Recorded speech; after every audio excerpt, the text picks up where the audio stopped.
Hi, everyone, and welcome to SPE Live. I'm Trent Jacobs, the digital editor of the SPE's Journal of Petroleum Technology.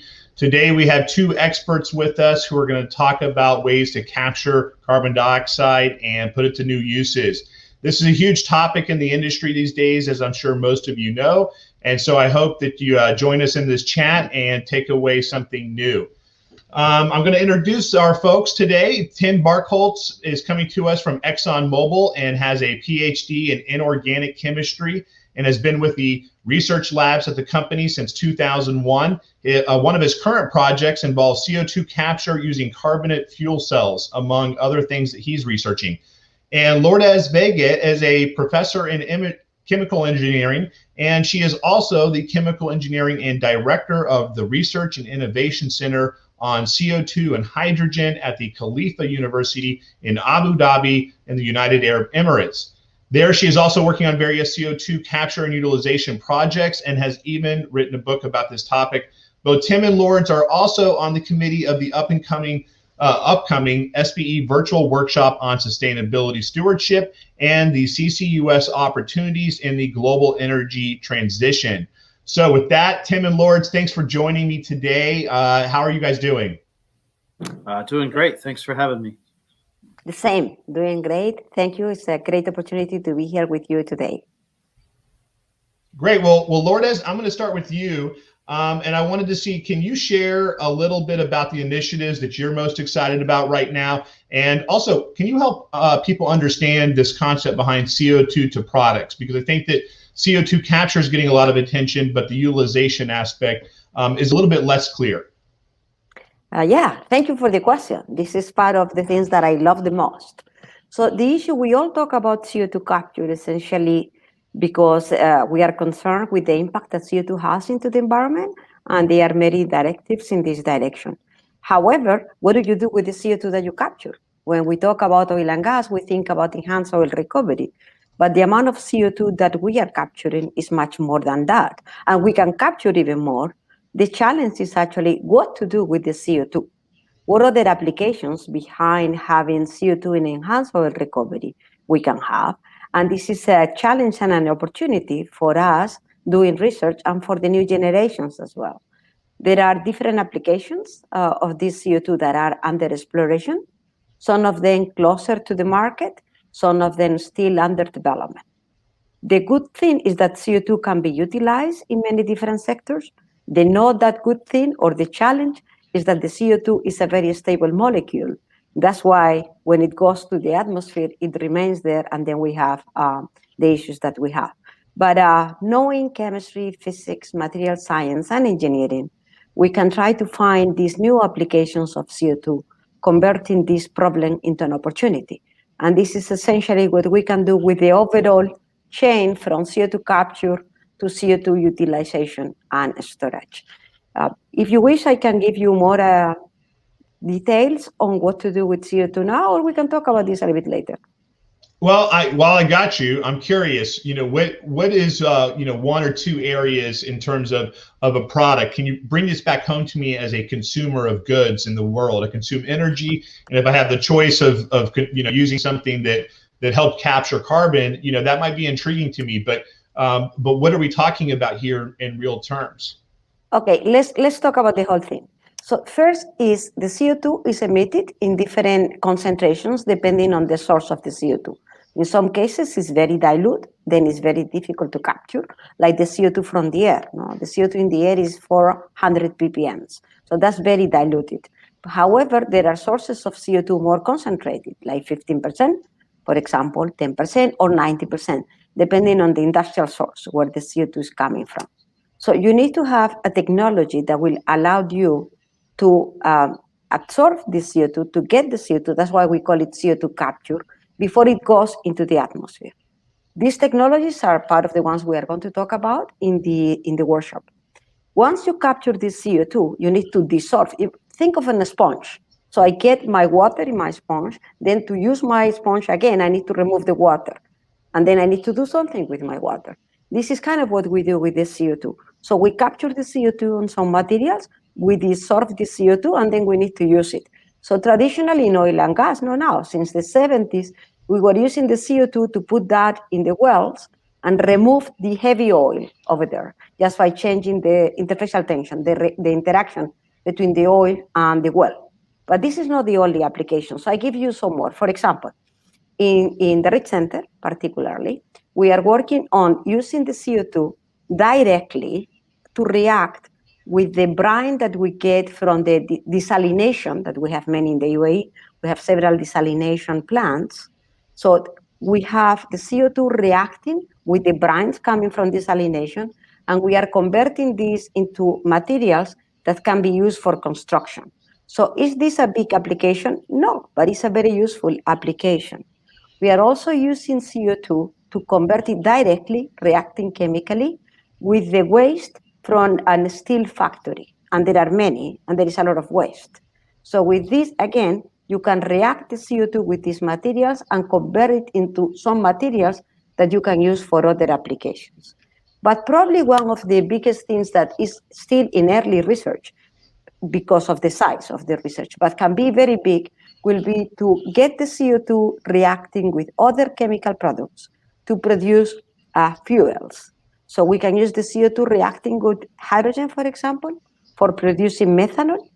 Depending on the other component you put into your reactor, you can get the CO2 to produce methane, methanol, and some other components. So the possibilities that we have for using the CO2 are very big. Well, there are two applications, small, but that we use in our daily life that maybe we are not aware of. For example, the Coca-Cola has CO2, no? So the CO2 we drink in the Coca-Cola is CO2, the bubbles, or it can also be used for water treatment. The thing is, depending on the application we look at, the amount of CO2 we use is smaller or bigger, and also it can go back to the atmosphere or not.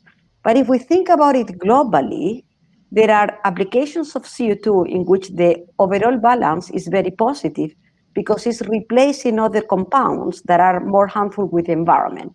For example, we have a patent that we replace the CO2 in a composition for a pharmaceutical from another chemical compound, which is much worse with the environment. So the net balance is positive because you are using the CO2 and also you are removing another compound. And there are several of other applications like this, where I think the challenge and the opportunity is on trying to find different applications at large scale and how to combine these applications with where you capture the CO2, because that will be the best. So if you capture the CO2 and next to it you have a plant in which you can use the CO2, the whole balance is very positive. The CO2 doesn't go to the atmosphere. You can use part of the energy from the overall plant to run the chemical plant or whatever application you are doing. And you also can diversify the economy because you can find new applications, new business opportunities for this CO2. That's why we moved from before, some years ago, we were talking only about CCS, CO2 capture and storage. In the recent years, we talk about CCUS, and the U is becoming very important because it gives a new life to the CO2. And also, it will help us to capture more CO2 if we have new opportunities to use this CO2. Right. Well, thank you for going into the weeds with us a little bit there, Lourdes. Tim, she was talking about some, what sounded to me like we're still looking for the killer app out there, and you're working on your version of that solution. So, you're working with two headline makers, carbon capture and batteries. What does the convergence represent? Can you talk to us about your project? Sure, I'd be happy to. So a battery, like we have in our phones and in all of our apps and everything, it is a chemical little factory, right? It has two compartments, what's called an anode and a cathode. And when you turn your phone on or turn your laptop on, you need those electrons. And so an ion in our phones, typical batteries, it's a lithium ion, moves from one side to the other while it sends the electron out to your phone or device to provide the energy to it. A fuel cell is a lot like a battery, but instead of having two fixed compartments of reactants, the molecules flow through the fuel cell. And so you can have like an unlimited supply as opposed to having to recharge your battery. The unique type of fuel cells that I'm using are called carbonate fuel cells. And the interesting thing about them is that while they're producing the electricity, like the battery, they're using natural gas as the source for that electricity, as the chemical energy for that source. But the unique nature of them as a carbonate fuel cell is that they actually move CO2 from the cathode to the anode at the same time. And so the idea here is to use these fuel cells to capture CO2 from a flue gas source.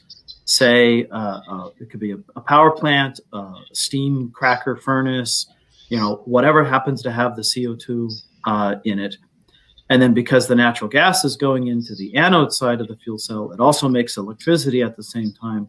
So we can do the CO2 capture and generate some electricity and even some hydrogen at the same time.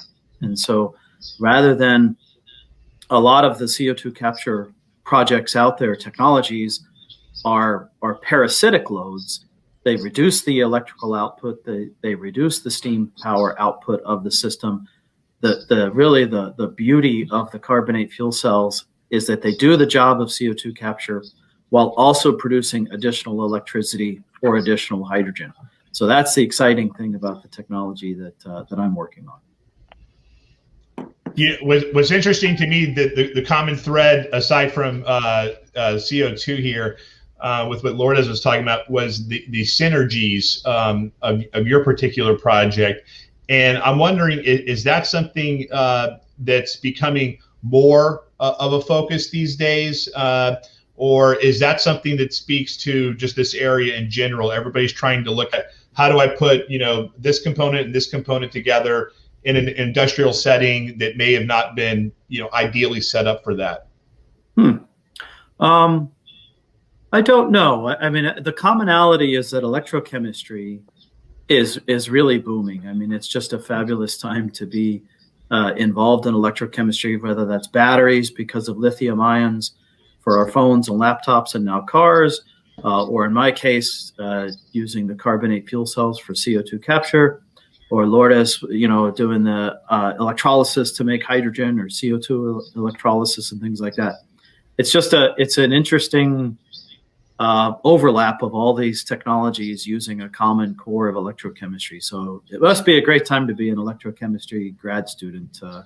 The job market has to be wonderful for those folks. I'm curious, I want to ask Lourdes this too, but Tim, what does it say about these projects? And I'm wondering also, since you guys are both coming to this from a chemistry perspective, what does it say about CO2 as a molecule, that we see so many diverse approaches to what it boils down to the same problem, right? Everybody's trying to reduce emissions, and one way or the other, from flue gas or direct air capture. But you see this cornucopia of innovations. And so I'm curious, when you look at your own, how does it fit into all of those? And what does that universe of solutions say about this business? I think the first thing it says, sorry, go ahead. I think the first thing it says is it's a really important problem, right? Greenhouse gases in the atmosphere. And so, the number of, or the rich diversity of approaches to attacking the problem reflect the need for solutions. I think that's the first thing it says. And then the second is, I think it's just the creativity of the chemists, the chemical engineers, the physicists, even biologists, when you start talking about nature-based solutions and biological solutions and such, there's no stone being left unturned in this space. And that just speaks to the critical, work that's going on in CO2 capture, utilization, and sequestration. Lourdes, I know you want to get on this too. So when you look at this, I mean, especially from your position, and you mentioned a lot of things, what does it say to you that we're not seeing just a few small keyhole ideas here? It's this explosion of concepts. Thank you very much. Well, I take one of the things that Tim mentioned. He says that it's good to be an electrochemist now. Actually, it is, because you can use this knowledge for many applications, but the reality is that to handle the CO2, I wouldn't say problem, I don't think it's a problem, I think it's an opportunity.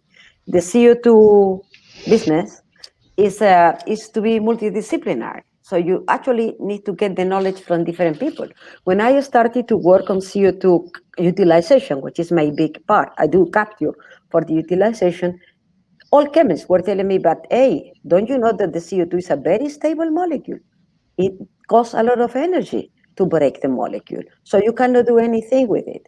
That's true, and it's not true. Then what you have to do is to think out of the box. And that's why this field is exploding now. The issue is that the amount of CO2 we emit into the atmosphere grows every year.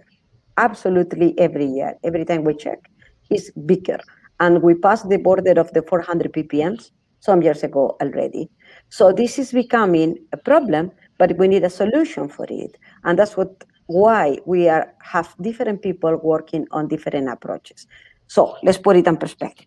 The CO2 molecule itself is a very stable molecule, which means you need a lot of energy to break the CO2 molecule. However, as in the project with Tim, or as in some of the other projects I told you, you can directly use the CO2 molecule without breaking it. So you don't need to spend your energy on breaking the CO2 molecule. You have to be smart on using CO2 to replace other chemicals that you may use for other applications. So that's why this field is exploding first, because we need to find a solution to the issue that we have with the CO2 emissions. And second, because it brings the opportunity to think out of the box. So the solutions will come from there. And I think there are multiple solutions. So one is, where can I use the CO2 molecule today to replace other components? I will mention another application in few seconds. The other one is, if I have energy that is cheap and is green, let's say renewable energy, can I use this energy then to break the CO2 molecule and convert this CO2 molecule into chemicals? This is a huge area of interest right now, huge. And that goes back again to electrochemistry, most probably. So that's CO2 reduction. And then the other one is, can I have other sources of energy in which I don't emit this big amount of CO2? Or can I combine different sources of energy to be more efficient? So the problem can be seen from different angles, and there are different opportunities. And even classical applications of CO2 can be expanded to replace other ones. For example, supercritical CO2. I laugh because if you think CO2 is bad, supercritical must be horrible, no? Because critical sounds like a bad word. No, actually, supercritical CO2 means CO2 that is above the critical point of the liquid and the vapor. So it's a thermodynamic concept. The good thing about this supercritical CO2 is that it is a very, very good extractant agent. So it can be used to remove, to extract components from a liquid, for example, and it replaces other solvents that are volatile organic compounds, which are much more harmful with the environment. Supercritical CO2 is safe, is non-toxic. Of course, CO2 is non-toxic. I told you we drink CO2. And it can be used at a very large scale. It's good energetically. It has many applications. For example, the caffeine from coffee, when you have decaffeinated coffee, this caffeine is extracted, is removed from the grain of the coffee using supercritical CO2. There are several other compounds that can also be extracted using supercritical CO2. So the applications are there, but before the applications were at small scale because there was no need for more. However, if we captured all this CO2, we will have many opportunities to utilize this CO2 in different applications. So I think there is room for everyone. There is room for people in chemistry, physics, material science, electrochemistry, biology, to think of the different applications. There is also an opportunity for businesses because some of these applications will reach the market, and then it will be a very nice way of utilizing this CO2 and closing the whole circle. And of course, there's also opportunity for traditional companies to rethink how to use all these things. So I think there is opportunities for everyone here. Yeah, so definitely you speak to the creativeness of the engineer today, and the possibility of reinventing what essentially is a waste gas. People, the public views it as a harmful gas, and turning it into something that is constructive in various ways, and sort of using the whole buffalo, if you will. But and that's a great dream, and and I get to report on it working at the JPT, and we see a lot of these promising ideas come up. But I have to ask, and I always phrase this question this way: where are we now? If we're in the mall and we're trying to find our way from the parking lot, which is the beginning of this story of invention, and we're trying to get to the department store, get to the end of this road. Where are we now in this technological journey on CCUS, and what are some of the big obstacles in terms of the actual technology barriers themselves that are holding us back from doing all of these wonderful things at major scale? Tim, generally, can you talk to that aspect of this situation? Yeah. So, I mean, the good news is we have, as we mentioned before, a lot of ideas. There's a lot of interesting technologies out there. Many of them will be showcased at our upcoming workshop. I think for most of them, the fundamentals, we're past the fundamental stage. We're not really out there trying to discover new laws of thermodynamics and things like that. We have really good ideas. I think the biggest issue is the scale up. And I think there's two phases to that. One is the scale up to say, bigger than fits in a lab, but not gigantic scale. So in terms of CO2, maybe things on the order of 10 to 20, 30,000 tons a year. Okay, that's a modest expense to do that. And the companies, the labs who are working on the technology, for the most part, they can handle that. The financial and the risk is appropriate for them. The biggest gap is making the leap from that to the hundreds of thousands or the million-ton-a-year system. And globally, we only have a handful of CO2 capture. I speak mostly of CO2 capture. I'll let Lourdes talk about the utilization. On the capture side of things, there's really only a handful of projects that have been able to do that outside of conventional oil and gas processing, CO2 from methane for the most part. And that's the struggle. It's not so much of a technical issue. It's a scale up and financial. Those projects can be $1 billion. So how do you take that leap? How do you get there? How do you justify that expense when the regulations are a little bit coming and going? They're not exactly settled, things like that. So I think that's the biggest difficulty out there in the technology space. New technology, new ideas, always a good thing. And we're always looking in the literature and hoping there are grad students out there that come up with great ideas, and we will always welcome newer and better technologies. But that scale up, how to make it through that valley of death scale up, that's, I think, the biggest problem for the CCS technology, industry, if you will. Lourdes, how do you see the landscape these days? Do you agree, or do you see anything that Tim didn't mention? I had the words valley of death written to say when he said. So this is the problem. We have a valley of death here, like in many other technologies, by the way. So I think Tim mentioned already everything. So you cannot utilize the CO2 if you don't capture the CO2. Capturing the CO2 at large scale costs money. And who is ready to pay this money if there is no need? I'm sorry, but this is the reality, Why should I spend the money if no one is forcing me to do that? So with the regulations that we have that come and go, who puts the money on doing it? And by the time you have the plan, maybe there is no need for that.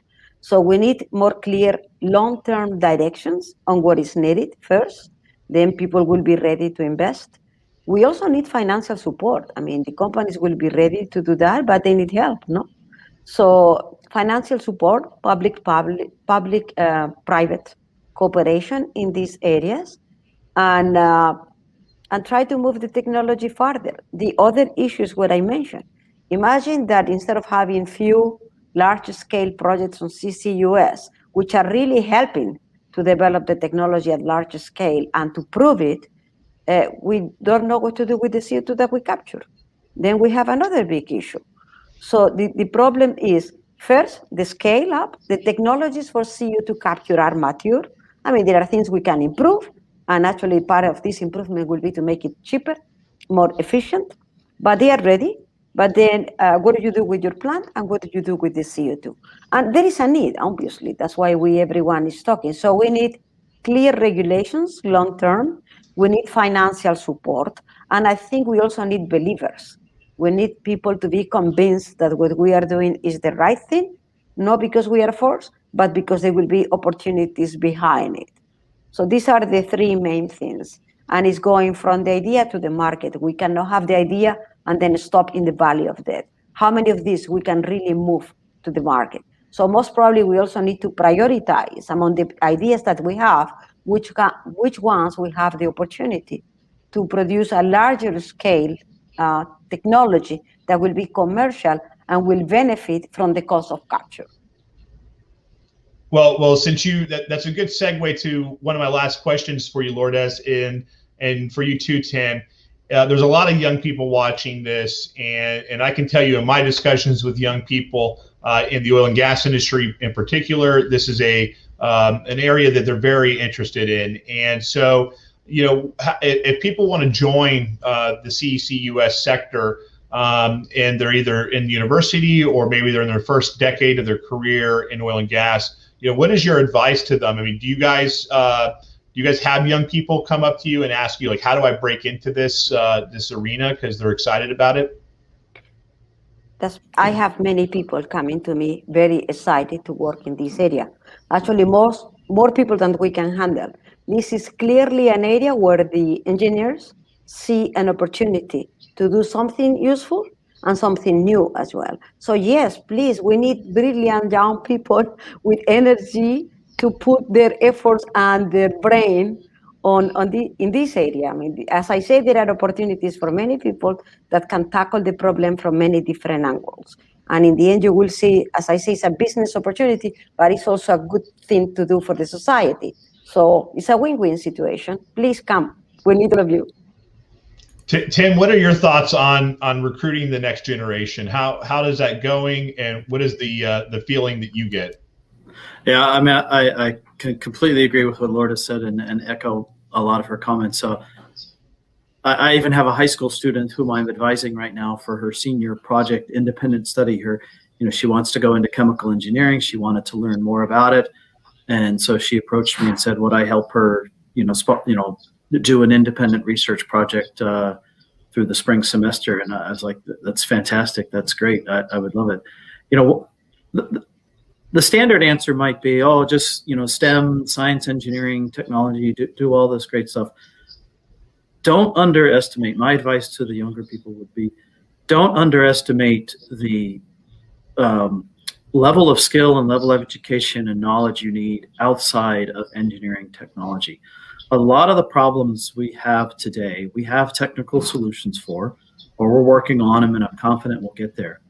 But if we can't explain the need for this technology to the regulators, to politicians, to the CEOs of companies and things like that, what's the point in having developed the technology? Yeah. Right? So in addition to science technology, work on your communication skills, written and verbal, and get into politics. And actually, my son just walked behind me. I saw he's studying psychology. Think about psychology and all of these other things. It's going to take everybody from every discipline to solve this problem of climate change and what to do about it. Well, I want to thank you both for your time and sharing your thoughts. Sure. Before we jump off, though, I wanted to give you a chance real quick just to highlight a couple of things about the upcoming workshop that we mentioned a few times here. What are you looking forward to when you meet up later this month with your fellow experts and colleagues from around the world? Lourdes, you can go first on that. I take it first, yes. So the purpose of the workshop is to see the status of this right now in the oil and gas industry, coming from experts from the industry, but also from outside. And we have divided the workshop into what do we have today, what are the projects that are working, what can we learn from these projects, how can we improve our learning and optimize what we are doing right now, to what other things can we do, what are the new opportunities in the market, who are the main players, can we bring other people to play with us, what can we learn. So it's a very, very interesting workshop in which, as I said, we go from what we know to what we need to know to what do we do with what we know now in the whole arena. CO2 capture, the projects that are going on at different scales, large scale, what other technologies are under development for this, CO2 utilization, CO2 storage, how to monitor this, how to continue with this. So I think it's really a very, very exciting workshop. And it's the first of this kind that is organized under the umbrella of this is sustainable oil and gas, because we are doing this under this umbrella with this perspective. So there will be many interesting talks and roundtables in the workshop. Tim, you have any final comments before we leave about the workshop? Yeah, I'll just say when I got on the first workshop phone call a couple of months ago, and they explained the vision of, oh, we're going to have a 2-day workshop and we're going to cover everything in CCS. I was like, well, that's a lot. Okay. And I can't say we're covering everything, but if people are looking for a 2-day introduction, a broad and somewhat deep sampling of what CCUS means, from the projects to emerging technology to the geoscience subsurface of sequestration to utilization, this is going to be a good 2 days to be introduced to it and to learn, and then pick something or that they want to learn deeper and go into the literature. I think this is it's almost an introductory survey course is what the workshop is turning out to be. So looking forward to it. Okay, well, great. Well, Tim and Lourdes, thank you so much for joining us. Everybody out there in internet land, thank you for watching us. And we really appreciate you checking in on SPE Live from time to time to see what else we're talking about. And if you're interested in registering for the workshop event, please visit spe.org. And also keep checking JPT. We will have a lot of this kind of news as the future goes on. So thank you guys for the great conversation, and I really hope that you have a wonderful workshop.